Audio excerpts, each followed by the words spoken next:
जी नमस्कार, मैं राम मुरारी।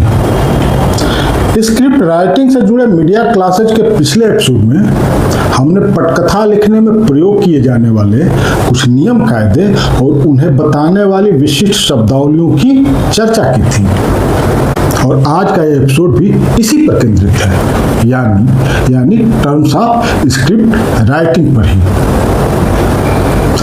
ऐसा इसीलिए क्योंकि पिछले एपिसोड में इन पर बात पूरी नहीं हो पाई थी और स्क्रिप्ट राइटिंग से जुड़े कुछ और टर्म, कुछ और शब्दावलियों के बारे में बताना बाकी रह गया था। यह एपिसोड उन बची हुई शब्दावलियों पर ही है। अगर आपने पिछला एपिसोड नहीं देखा है तो उसे जरूर देख लें, तभी आज की बातचीत को समझ पाएंगे और यह एपिसोड आपके लिए सार्थक भी होगा। और आइए अब इस एपिसोड के टॉपिक पर बात करते हैं।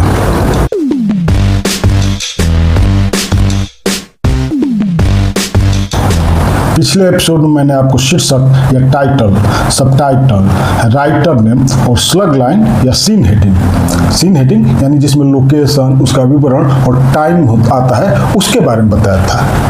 ये वो टर्म्स हैं जिनसे किसी भी स्क्रिप्ट की नींव पड़ती है, इसका आधार तैयार होता है और इसी नींव या आधार पर जो स्क्रिप्ट खड़ी होती है यानी जो स्क्रिप्ट लिखी जाती है उसके महत्वपूर्ण टर्म क्या हैं, उसकी शब्दावलियाँ क्या हैं, आज उनके बारे में ही हम बात करेंगे। तो चलिए शुरू करते हैं आज का एपिसोड।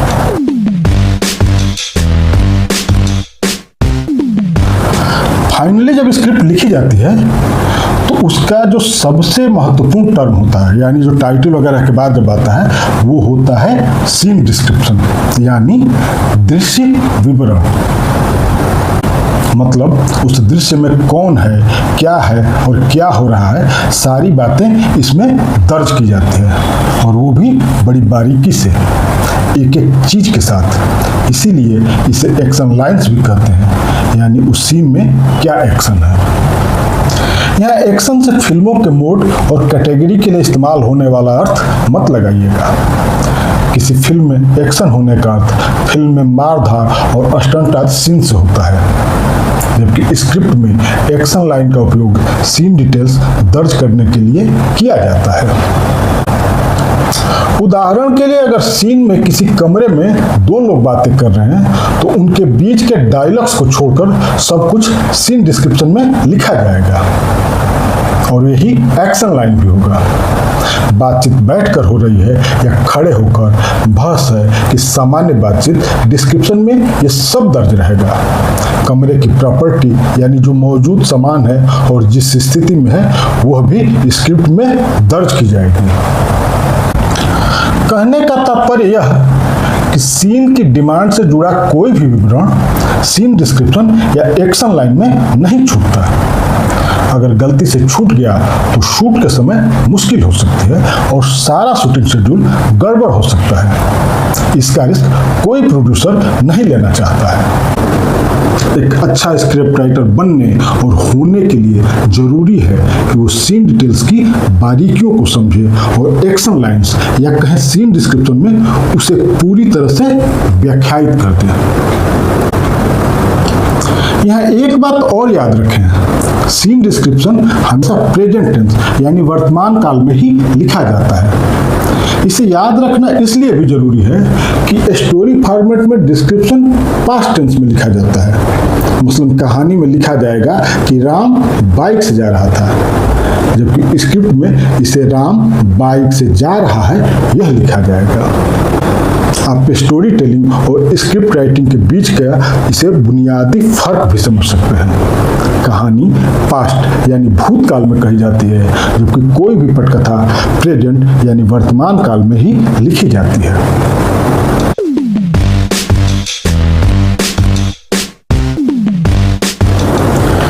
सीन डिस्क्रिप्शन के बाद बारी आती है कैरेक्टर नेम की। सीन डिस्क्रिप्शन में जिस पात्र या चरित्र का जिक्र है और जिसका संवाद है, सीन डिस्क्रिप्शन लिखने के बाद उसका ही नाम लिख दिया जाता है। उदाहरण के लिए सीन डिस्क्रिप्शन में दर्ज है राम और श्याम की बातचीत और राम कह रहा है तो सीन डिस्क्रिप्शन के नीचे राम लिखा जाएगा और उसके बाद उसका डायलॉग। यानी सीन डिस्क्रिप्शन आपने लिखा और उसके बाद जो कैरेक्टर या जो पात्र संवाद बोलने वाला है उसका नाम दर्ज हो जाएगा।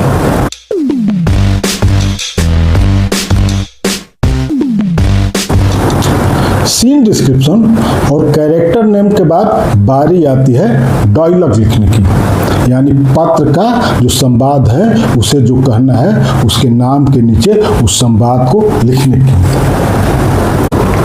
कई स्क्रिप्ट राइटर कैरेक्टर नेम के बाद हाइफन या डैश देकर डायलॉग लिखने लगते हैं, लेकिन मानक तरीका यही है कि कैरेक्टर नेम के बाद नीचे एक लाइन छोड़ करके संवाद लिखा जाए।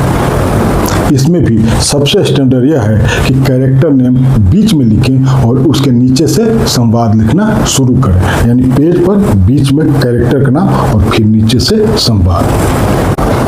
हालांकि अब तो अमूमन सारी स्क्रिप्ट कंपोज ही हो रही है, चाहे आप उसे मोबाइल से टाइप करें या कंप्यूटर पर, लेकिन जब स्क्रिप्ट हाथ से लिखी जाती थी तो पन्ने को लंबाई में बीच से मोड़ दिया जाता था, जिसके एक तरफ सामान्यतः बाईं तरफ ही दृश्य विवरण तो दाईं तरफ उसके नीचे पात्र का नाम दर्ज करके और वहां नीचे संवाद लिखा जाता था, ताकि सब कुछ साफ साफ और स्पष्ट रूप से समझ में आ जाए और किसी को भी कोई मुश्किल ना हो।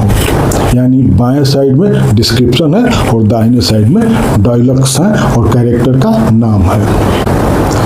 यह एक बात और साफ कर दूं कि सीन डिस्क्रिप्शन के बाद कैरेक्टर नेम और डायलॉग सिर्फ फिक्शन स्क्रिप्ट में ही इस्तेमाल होते हैं। डॉक्यूमेंट्री या नॉन फिक्शन स्क्रिप्ट में इसे इस्तेमाल नहीं किया जाता है, क्योंकि वहाँ डायलॉग का उस तरह से कोई काम ही नहीं होता है। वैसे कुछ रियलिटी शो में पार्टिसिपेंट करने वाले लोगों को शो के हिसाब से स्क्रिप्टेड डायलॉग्स दिए जाते हैं, लेकिन हूबहू वही बोलना है ये कोई जरूरी नहीं होता है। जबकि फिक्शन में पात्र वही संवाद बोलता है जिसे स्क्रिप्ट में लिखा गया है।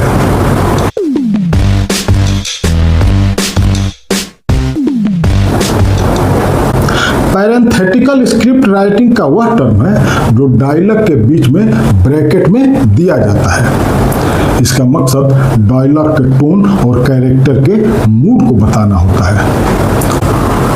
उदाहरण के लिए डायलॉग अगर गुस्से में बोलने वाला है तो ब्रैकेट में गुस्से में लिखा जाएगा, ताकि डायलॉग डिलीवरी उसी टोन में हो।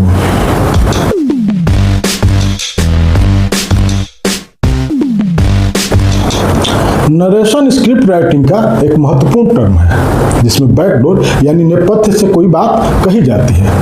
इसमें बोलने वाला अदृश्य रहता है, दिखाई नहीं देता है। इसका उपयोग आमतौर पर कहानी को आगे बढ़ाने या उसे व्याख्यायित करने के लिए किया जाता है। आपने कई फिल्मों या सीरीज में देखा होगा कि शुरुआत में या बीच बीच में स्टोरी से जुड़ा कोई कथानक को आगे बढ़ाता हुआ संवाद सुनाई देता है, जिसमें बोलने वाला अदृश्य रहता है। यही संवाद ही नरेशन कहलाता है और बोलने वाला नरेटर। हिंदी में इसे सूत्रधार कहते हैं। किसी फिल्म या सीरीज में कहानी का कोई कैरेक्टर ही नरेटर या सूत्रधार की भूमिका में रहता है, जिसकी आवाज कहानी या किसी दृश्य को आगे बढ़ाती है।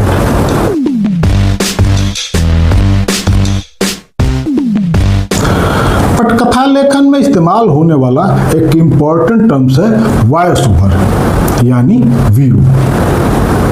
वीओ वॉइस ओवर का ही संक्षिप्त रूप है और नरेशन की ही तरह बैकग्राउंड से बोला जाने वाला वो संवाद है जो पर्दे पर या वीडियो में चल रहे दृश्य के बारे में बताता है, उसके बारे में जानकारी देता है। इसीलिए कई लोग नरेशन और वीओ दोनों को एक ही समझ बैठते हैं और एक ही तरह से उसे ट्रीट भी करते हैं। हालांकि सामान्य रूप से समझने के लिए कोई गलत नहीं है, लेकिन दोनों में बुनियादी अंतर है जो स्क्रिप्ट की फील्ड के हिसाब से इस्तेमाल की जाती है। दोनों में जो सबसे बड़ा और महत्वपूर्ण अंतर है वह यह कि नरेशन का प्रयोग ड्रामा स्क्रिप्ट में होता है, जबकि वीओ डॉक्यूमेंट्री में इस्तेमाल किया जाता है। वीओ डॉक्यूमेंट्री स्क्रिप्ट का महत्वपूर्ण ही नहीं अनिवार्य टर्म है। डॉक्यू ड्रामा स्क्रिप्ट को प्रभावी बनाने में नरेशन और वॉइस ओवर यानी वीओ दोनों का समझदारी भरा प्रयोग काफी प्रभावी होता है। और इसके लिए ज़रूरी है नरेशन और वीडियो के बीच के अंतर और उनके उद्देश्य को समझना। जब आप नरेशन और वीडियो को अच्छे तरीके से समझ लेंगे तो इन दोनों को कहाँ प्रयोग करना है, किस तरह प्रयोग करना है, इसे आप बेहतर ढंग से कर पाएंगे। दरअसल वीओ यानी वॉइस ओवर वह है जो वीडियो में दिखाई दे रहे दृश्य के बारे में बताता है, उसे व्याख्यायित करता है। इसे स्क्रिप्ट राइटर के नज़रिए से समझे तो जो वीडियो की स्क्रिप्ट रहती है वीडियो में उसी हिसाब से विजुअल लगाए और इस्तेमाल किए जाते हैं, या जो विजुअल्स हैं उन्हें तथ्यात्मक और प्रामाणिक अप्रोच देने के लिए वीडियो का इस्तेमाल किया जाता है। इसीलिए इसका प्रयोग मुख्यतः डॉक्यूमेंट्री में होता है, जबकि नरेशन का इस्तेमाल कहानी को कहने, आगे बढ़ाने और उसे एक सूत्र में पिरोने के लिए किया जाता है। नरेशन का प्रयोग फिल्म की कहानी के इमोशंस को उभारने, दो कालखंडों को या अलग अलग घटनाओं को जोड़ने आदि में किया जाता है।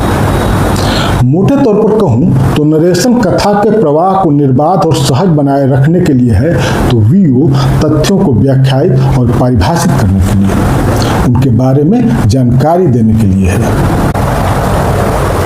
याद रखिए, हर वीडियो नरेशन नहीं होता है, लेकिन हर नरेशन वीडियो फॉर्मेट में ही दर्ज किया जाता है।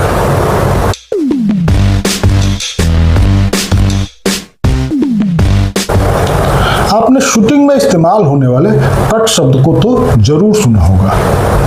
डायरेक्टर या कैमरामैन शूटिंग में सीन डायलॉग सही नहीं होने पर रीटेक के लिए या सीन शूट हो जाने पर कट बोलते हैं, जिसका उद्देश्य कैमरा कट यानी रिकॉर्डिंग बंद करने या रोकने के लिए होता है। लेकिन कट्टू का उपयोग दूसरा है। स्क्रिप्ट राइटिंग में कट्टू का इस्तेमाल एक सीन से दूसरे सीन पर जाने के लिए होता है। मसलन पहला सीन बंद कमरे का है और उसके बाद का सीन बाहर रोड का, तो कमरे के सीन की स्क्रिप्ट लिखने के बाद सीधे नीचे कट्टू लिख दिया जाता है, यानी दृश्य बदल गया। यही नहीं, कमरे में भी अगर पहला सीन किसी खास एंगल में एस्टेब्लिश किया गया है और दूसरा किसी और एंगल में, तो चेंज करने के साथ ही सीन बदल जाएगा और पहले सीन की स्क्रिप्ट के नीचे कट्टू लिख दिया जाएगा। मोटे तौर पर इसे आप ऐसे भी समझिए कि कैमरा जब भी कट होकर दूसरे सीन पर शिफ्ट होगा, स्क्रिप्ट में कट्टू टर्म का यूज किया जाएगा। ध्यान यह भी रखना होगा कि अगर कैमरा बिना कट हुए यानी चलते हुए ही दूसरे एंगल पर शिफ्ट हुआ है, तो यहाँ सीन नहीं बदलेगा, वही रहेगा, क्योंकि कैमरे की कंटिन्यूटी बरकरार है, वह बाधित नहीं हुई है। यहाँ एक बात और समझिए, ऊपर जिस कट का जिक्र मैंने किया, जो डायरेक्टर या कैमरामैन बोलते हैं, वो स्क्रिप्टिंग का टर्म नहीं है, बल्कि ऑन लोकेशन शूटिंग का वो हिस्सा है, जबकि कट्टू स्क्रिप्ट राइटिंग में प्रयोग किया जाता है। कट्टू स्क्रिप्ट राइटर दर्ज करता है। मोटे तौर पर देखा जाए तो अभी तक जिन टर्मों के बारे में मैंने बताया, उनके आधार पर कोई भी स्क्रिप्ट लिखी जा सकती है, लिखी जाती भी है, क्योंकि किसी भी स्क्रिप्ट को लिखने में मुख्य रूप से इन्हीं टर्म्स का इस्तेमाल किया जाता है, यानी टाइटल, सबटाइटल, स्लग लाइन यानी जिसके अंतर्गत लोकेशन, टाइम आ जाते हैं। इसके अलावा सीन डिस्क्रिप्शन, कैरेक्टर, डायलॉग और कट्टू।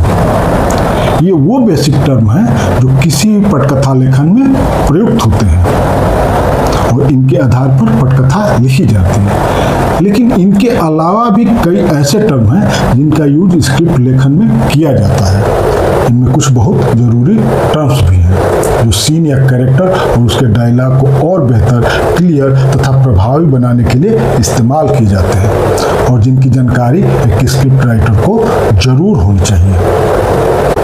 स्क्रिप्ट राइटिंग के उन बाकी टर्म्स के बारे में अगले एपिसोड में बताऊंगा, और वही 2 एपिसोड से जारी इस टर्म्स ऑफ स्क्रिप्ट राइटिंग की आखिरी कड़ी भी होगी। तो ये एपिसोड कैसा लगा? कोई सलाह, सुझाव या कोई सवाल ही हो तो जरूर पूछें, जरूर बताएं। धन्यवाद।